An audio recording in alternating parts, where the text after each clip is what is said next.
like I said, I've been doing this since 2011. So like there's been a lot of interesting chapters in the technology, its advancement, in everything related to it, the public awareness of it, the way cities engage with it, the way entrepreneurs get. It's been so exciting because it's changing so rapidly. But one of the things that's happening now is there's sort of this hybridization that's occurring. Like we used to think of these farms as replacements to other types of farms, right? Like, so instead of growing the lettuce in California, I'm going to grow it in New York. And that was the typical thinking. But now it's like we can actually combine these farms with other types of agriculture to use the right technology as opposed to just throwing high tech at everything. And let me explain this. I was doing a workshop in Fresno, of all places, about vertical farming that I was invited to do. And when it was announced, I got contacted by a farmer who said, hey, I actually have a vertical farm in Fresno. Do you want to come see it? And I said, yeah, that sounds crazy. And I had never been to this part of California, to be honest.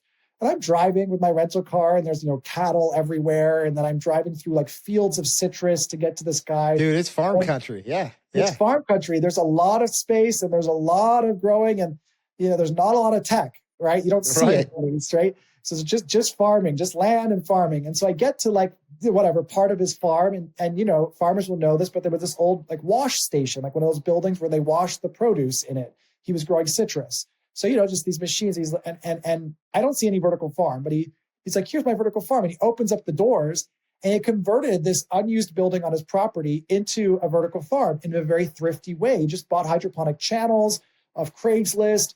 He would built it incrementally.